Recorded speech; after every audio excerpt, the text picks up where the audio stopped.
Olá, investidores! Sejam bem-vindos a mais um vídeo do nosso Panorama Matinal. Aqui você fica sabendo tudo o que está acontecendo no Brasil e no mundo, questões que impactam os seus investimentos e também que impactam as suas commodities, o preço da sua soja, do seu trigo ou do seu milho.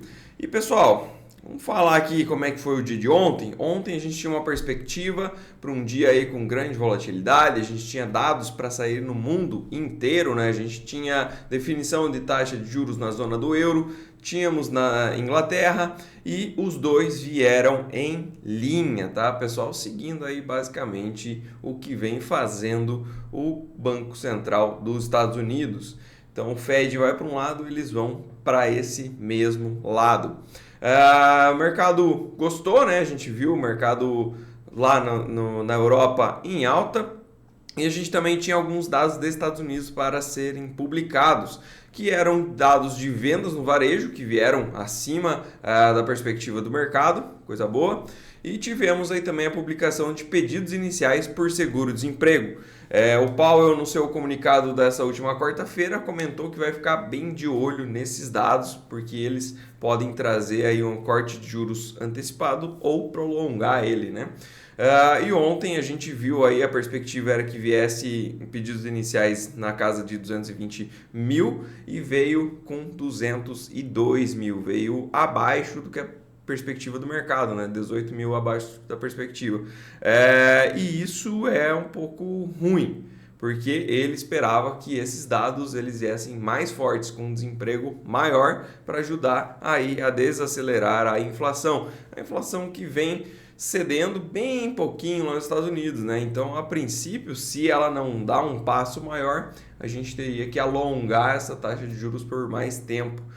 De qualquer forma, o mercado vinha bem animado e acabou que não deu muita bola para isso, né? O mercado ainda está bem otimista, por assim dizer, né? O mercado segue firme aí, tanto no Brasil quanto nos Estados Unidos. Lembrando que lá acaba dando o tom para o mundo inteiro, né? Então, lá estando otimista, provavelmente a gente deva ver o mundo otimista também. Até hoje mesmo a gente teve publicações de dados na Europa com dados de atividade industrial e elas vieram abaixo da expectativa, mas mesmo assim o mercado europeu segue em alta. Então, em resumo, seria isso do dia de ontem. A gente teve essas publicações.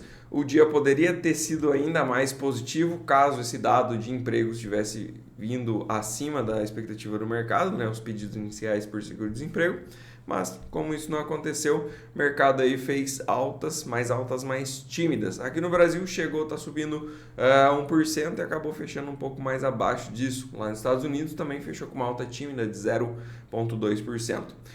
Vamos dar uma olhadinha nos gráficos agora, pessoal. Petróleo, na semana, vamos ver na semana, né?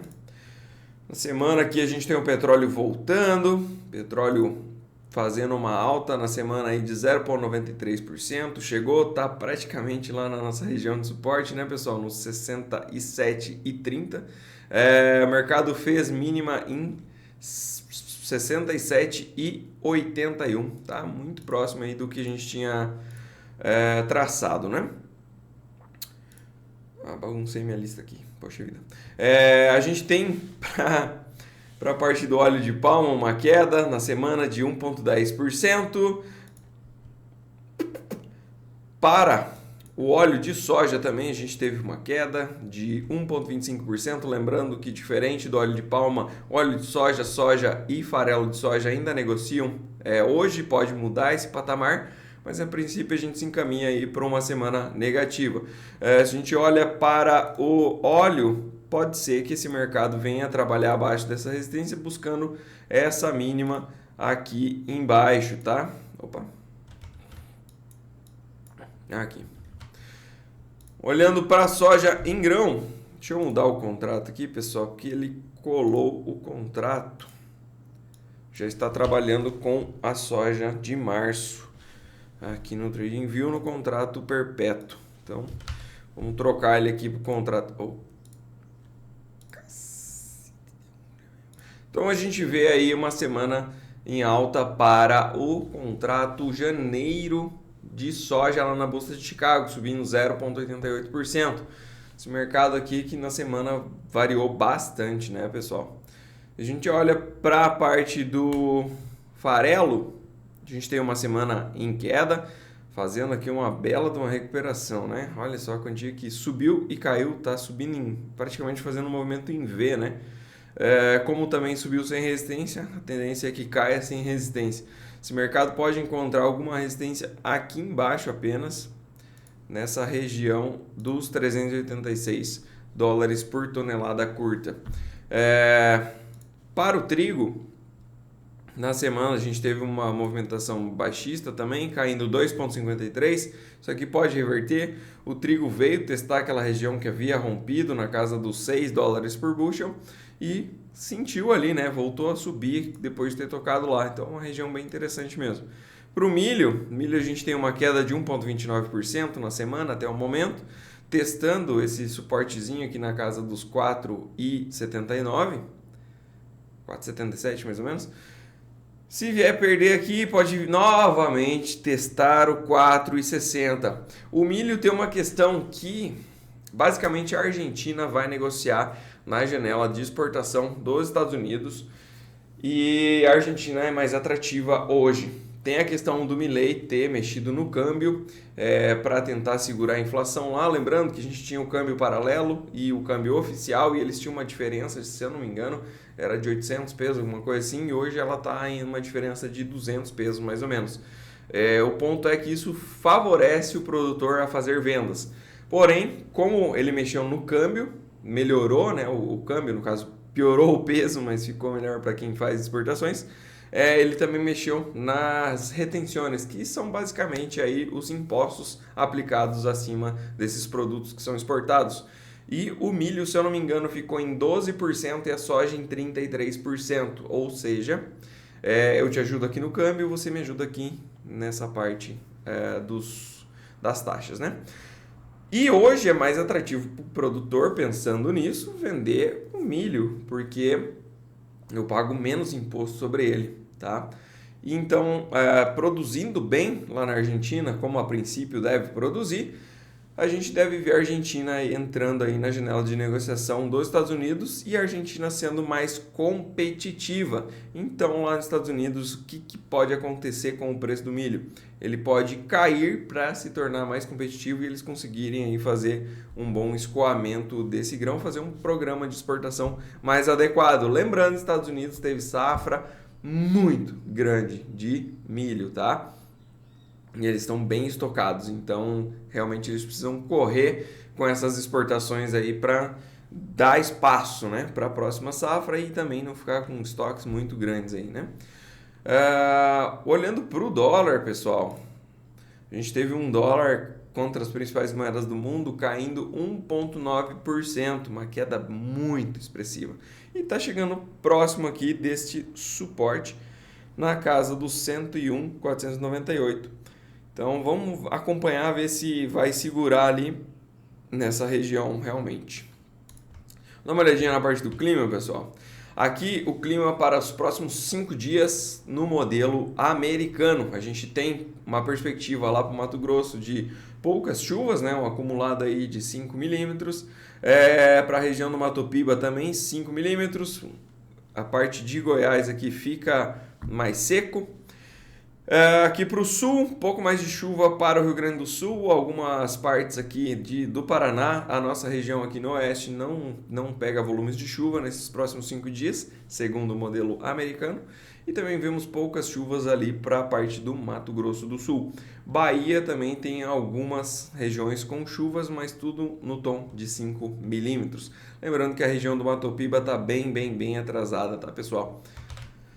Pelo modelo europeu a gente já vê mais chuvas, né? Praticamente todo o mapa aqui pintado em verde, porém é o mesmo volume, né? Esperado aí 5 milímetros no acumulado para 5 dias, com exceção de São Paulo aí que tem grande parte dele em branco, né? Que seria 0 milímetros, ou seja, 0 chuvas para São Paulo. Mato Grosso segue preocupante, né? Pouquíssima chuva para lá. Vamos dar uma olhada como é que está o acumulado da precipitação.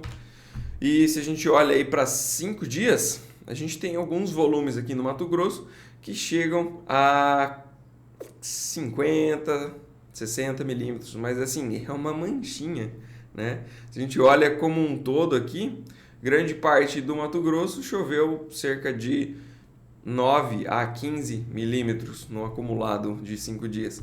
Então, realmente são poucas chuvas. Aqui no Paraná acabou chovendo mais, né? A gente teve volumes aí na casa de 20 a 30 milímetros.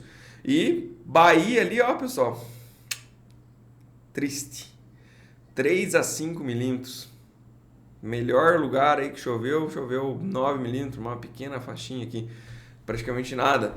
Então lá tá complicado. Basicamente, quem não tem pivô, e lembrando que pivô é uma estrutura cara, não é todo mundo que consegue ter, e as áreas também não são tão grandes assim, né, quanto as não controladas, acabam sofrendo aí com a falta de recursos hídricos. Dá uma olhadinha agora nas bolsas ao redor do mundo. Falando em minério de ferro, que sempre fica para trás, a gente tem hoje uma queda de 1,37% nesta commodity. Para a Ásia e Pacífico, destaque de queda para Xangai, cai 0,56%, e destaque de alta para Hang Seng, subindo 2,58%.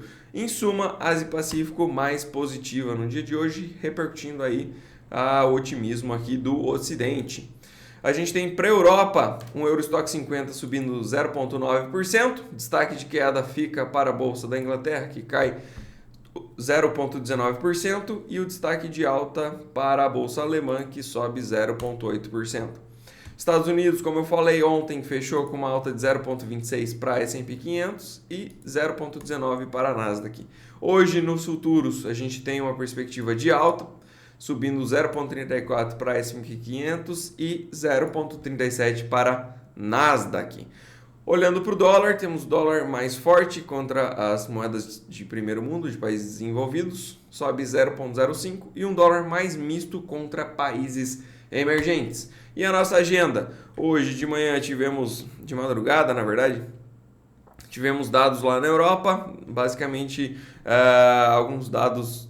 Os índices de atividade, eles vindo abaixo aí da expectativa do mercado, mas mesmo assim o bom humor segue imperando lá na Europa, né? Fora isso, a gente tem ainda para sair hoje dados de atividade lá nos Estados Unidos, 11h45 da manhã. Temos PMI industrial e também temos o PMI do setor de serviços, então 11h45. Fora isso, tem mais nada aí que chama atenção. Os dados bons, fortes, que o mercado presta mais atenção, já rolaram durante a semana, né? Então, basicamente, hoje aí, eu acredito que os investidores podem tirar um pouco o pé. Lembrando, sexta-feira, e a gente está aí no final do ano, né? E após uma semana bem intensa de vários indicadores, né? Então, eu acredito que vão deixar para fazer mais ajustes na próxima semana. Pessoal, a todos um grande abraço. Nos vemos novamente semana que vem. Não esqueça de deixar o seu comentário, compartilhar esse vídeo com os seus amigos e também se inscrever aqui para receber as notificações sempre que a gente manda um vídeo novo. Lembrando, toda quarta-feira tem um vídeo especial com o Marcelo, onde ele traz algum novo conceito do mercado. Esses vídeos são sempre super interessantes para vocês e trazem aí uma pitadinha, umas pílulas de como que são as opções do mercado, o que você pode fazer com elas, uma estratégia aqui, uma estratégia ali, enfim, é muito interessante, não deixem de ver, tem aqui no nosso canal, toda quarta-feira, um vídeo especial e diferente para vocês estudarem e aprenderem cada vez mais. Pessoal, um grande abraço!